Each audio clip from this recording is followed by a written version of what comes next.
Welcome to Rinku's classroom. 2026 সালে SSC পরীক্ষার্থীদের syllabus সংক্রান্ত একটি নোটিশ প্রকাশ করেছে মাধ্যমিক ও উচ্চ মাধ্যমিক শিক্ষা বোর্ড।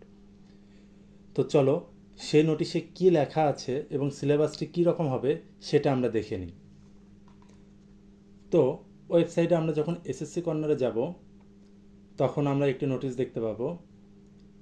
এই যে 2026 সালের এসএসসি ও সমমান পরীক্ষার পাঠ্যসূচি সংক্রান্ত নোটিশ, এটি প্রকাশিত হয়েছে 26 আগস্ট 2025। তো এই নোটিশে কি আছে চলো দেখি। তো এই নোটিশ দেখো, এখানে বলা আছে কি যে 2026 সালের এসএসসি ও সমমান পরীক্ষার পাঠ্যসূচি সংক্রান্ত নোটিশটা দেওয়া।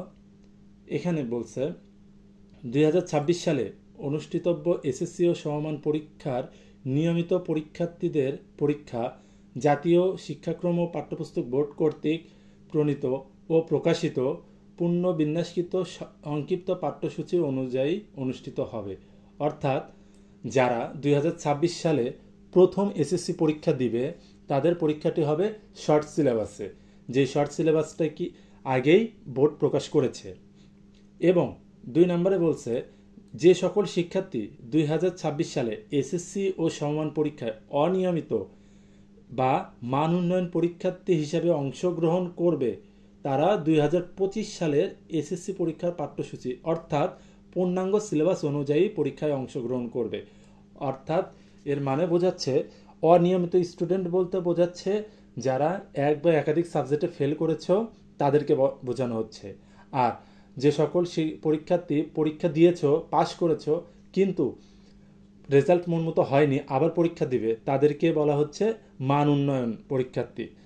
তো যারা 2025 সালে ফেল করেছো তাদের পরীক্ষা হবে পূর্ণাঙ্গ সিলেবাসে।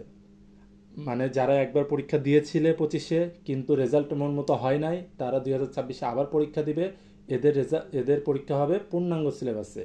আর যে সকল পরীক্ষার্থী এইবার প্রথম এসএসসি পরীক্ষা দিবে 2026-এ তারা দিবে হচ্ছে শর্ট সিলেবাসে। তো তোমরা নিজ নিজ সিলেবাস অনুযায়ী প্রস্তুতি নিয়ে নাও। শুভকামনা সবার জন্য। দেখা হবে অন্য কোনো ভিডিওতে।